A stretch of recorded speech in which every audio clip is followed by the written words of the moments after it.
इस्लाम में माले गनीमत और महमूद गजनवी का सोमनाथ मंदिर पर हमला।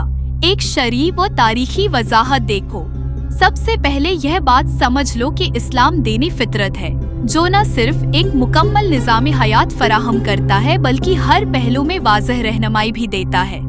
ये दीन कोई मगरिबी लिबरल नजरियात की तरह सबको खुश रखने के उसूल पर नहीं बल्कि हक और बातिल के फर्क को वाज़ह करने पर कायम है। अब जब बात माले गनीमत और महमूद गजनवी के सोमनाथ मंदिर पर हमले की हो रही है तो मैं वाज़ह कर दूं कि जो लोग उस पर एतराज करते हैं वो इस्लाम, शरीयत और तारीख से मुकम्मल तौर पर जाहिल है। उनका इल्म सिर्फ मगरिबी या मुशरक प्रोपेगेंडे पर मबनी है और वो अपनी कम अक्ली के जरिए इस्लाम पर अंगली उठाते हैं। माले गनीमत की शरई हैसियत। सबसे पहले माले गनीमत क्या है? ये वो दौलत या माल है जो मुसलमानों को जंग में फतह के बाद हासिल होता है। ये कोई लूट मार नहीं बल्कि शरीयत का एक हिस्सा है जो कुरान व हदीस से साबित है। अल्लाह ताली ने सूरह अल-अनफाल में फरमाया, यसअलूनका अनिल अनफालि कुल्लिल अनफालु लिल्लाह वलिर रसूल। सूरह अल-अनफाल 1। आपसे माले गनीमत के बारे में सवाल करते हैं, कह दीजिए कि माले गनीमत अल्लाह और उसके रसूल के लिए है। ये वाज़ह कर देता है कि माले गनीमत का अख्तियार शरीयत के ताबा है और ये अल्लाह की राह में हासिल किया गया माल है जो जहाद के बाद मुसलमानों के दरमियान तकसीम होता है। क्या ये मगरिबी लिबरल नजरियात के मुताबिक लूट मार कहलाया जाएगा? हरगिज नहीं। रसूलुल्लाह सल्लल्लाहु अलैहि वसल्लम ने खुद जंग बद्र, अहद, खीबर और दीगर मार्कों में माले गनीमत को तकसीम किया और ये इम्मत के लिए अल्लाह की रहमत करार दिया। अलैहि वसल्लम ने फरमाया, उहिल्लत लियल मगानिमु वलम तहिल्ल लिअहद क़ब्ली। सहीह बुखारी हदीस आई का 124। मेरे लिए माले गनीमत को हलाल किया गया जो मुझसे पहले किसी के लिए हलाल नहीं था। अब जिन्हें ये उसूल समझ नहीं आता उन्हें चाहिए कि अपनी जहालत को दौर करे और शरीयत को समझे, न कि कफ्र की जबान में बात करे। सोमनाथ मंदिर पर महमूद गजनवी का हमला। अब आते हैं महमूद गजनवी की तरफ, जिसे मगरिब ज़दा ज़हन और मुशरिकाना प्रोपेगेंडे के शिकार अफराद जालिम और लौट मार करने वाला कहने की जहरात करते हैं। याद रखो, महमूद गजनवी का हमला किसी जाती लालच या दुनियावी गरज के लिए नहीं था बल्कि ये खालिस्तान अल्लाह की तौहीद को गालिब करने के लिए था। वो एक सच्चा मुजाहिद था जिसने अल्लाह के हुक्म पर अमल करते हुए कफ्र शर्क के मरकज को नीस्त व नाबूद किया। कुरान करीम में अल्लाह ताली फरमाते हैं, वक़ातिलुहुम हत्ता ला तकूना फितनतुन व यकूना लद्दीनु लिल्लाह। सूरह अल-बकरा 193।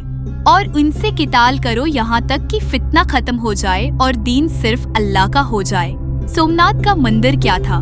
ये महज एक इमारत नहीं थी बल्कि शर्क व बदपरस्ती का गढ़ था जहाँ मुशरिकीन ने बेतहाशा दौलत जमा कर रखी थी और उसका इस्तेमाल शर्क के फरूग के लिए करते थे। महमूद गजनवी ने न सिर्फ इस मंदिर को तोड़ा बल्कि वहाँ मौजूद बत को भी नीस्त व नाबूद किया जिसे मुशरिकीन ने अपना माबूद बना रखा था। क्या ये शरई हुक्म के मुताबिक नहीं था? क्या इस्लाम हमें बदपरस्ती को खत्म करने का हुक्म नहीं देता? रसूलुल्लाह सल्लल्लाहु अलैहि वसल्लम ने फरमाया, ला तक़ूमु अस्साअह हत्ता तुअबदल लात वल इज़्ज़ा। सहीह मुस्लिम। कियामत उस वक्त तक कायम नहीं होगी जब तक लोग दोबारा लात और इज़्ज़ी की इबादत न करने लगे। ये अहादीस हमें याद दिलाती हैं कि शर्क और बदपरस्ती के खात्मे के लिए जहाद करना वाजिब है। महमूद गजनवी ने यही किया। माले गनीमत, लौट मार या शरई हक। अब जिन लोगों को सोमनाथ मंदिर से हासिल होने वाले माल पर एतराज है वो कुरान, हदीस और इस्लामी तारीख को पढ़ने की जहमत क्यों नहीं करते? माले गनीमत का मकसद मुसलमानों को माशी तौर पर मजबूत करना था ताकि वो अल्लाह के दीन की सरबलंदी के लिए अपनी जदोजहद जारी रख सके। क्या रसूलुल्लाह सल्लल्लाहु अलैहि वसल्लम ने खीबर की फतह के बाद हासिल होने वाले माले गनीमत को तकसीम नहीं किया? क्या खलफाए राशिदीन ने उसी उसूल को जारी नहीं रखा? तो फिर महमूद गजनवी का अमल कैसे नाजायज हो सकता है?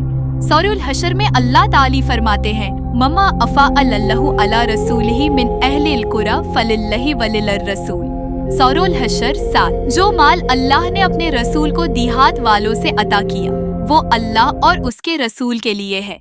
ये आयत भी वाज़ेह तौर पर माले गनीमत को मुसलमानों के लिए जायज करार देती है। महमूद गजनवी के नाकिदीन के लिए जवाब। जो लोग महमूद गजनवी पर एतराज करते हैं, उनके ज़हन में गालिबन ये सवाल होगा कि क्या दौलत हासिल करना इस्लामी उसूलों के खिलाफ नहीं। इन नासमझ लोगों को ये इल्म होना चाहिए कि जहाद सिर्फ जिस्मानी किताल का नाम नहीं बल्कि माशी, सियासी और समाजी बर्तरी का भी एक जरिया है। महमूद गजनवी ने सोमनाथ के मंदिर से हासिल होने वाली दौलत को इस्लामी सल्तनत के इस्तेहकाम के लिए इस्तेमाल किया और ये दौलत बाद में उम्मत के फलाही उमूर में खर्च हुई। अगर वो ये माल न लेता तो क्या मुशरिकीन उसे दोबारा अपने हेड्स में होंगे कफ्र और शरक के फरूग के लिए इस्तेमाल न करते। ये लोग जो आज महमूद गजनवी को जालिम कहते हैं, वो असल में शर्क और कफ्र के मुहाफिज हैं। उनके दिलों में मुशरिकीन की हमदर्दी है और उन्हें इस्लाम के मुजाहिदीन की कुर्बानियाँ खटकती हैं। सूरह तौबा में अल्लाह ताली फरमाते हैं, कातिलुआ अल्लज़ीना ला युमिनून बिल्लाह वला बिलयौमिल आखिर, सूरह अत-तौबा 29 और तुम में से जो उन काफिरों के साथ दोस्ती रखेगा वो उन्हीं में से होगा। ये आयत तुम जैसे मुनाफिकीन के लिए एक वार्निंग है जो कफर के हमायती बने बैठे हो और इस्लाम के मुजाहिदीन पर उंगलियां उठाते हो।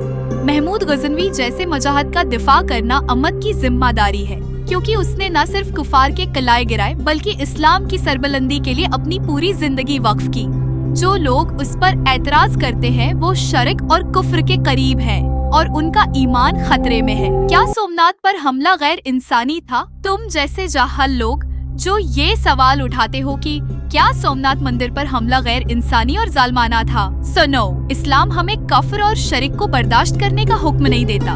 तुम मगरिबी लिबरल अज़म से मुतासिर होकर समझते हो कि सब मज़ाहिब बराबर हैं, लेकिन याद रखो इस्लाम हक है और बाकी सब बातिल। अल्लाह ताली ने फरमाया, वकुल जाअल हक़्क़ु व ज़हक़ल बतिलु इन्नल बतिला काना ज़हूक़ा, सूरह इसरा 81। कह दो कि हक आ गया और बातिल मिट गया, बेशक बातिल को मिटना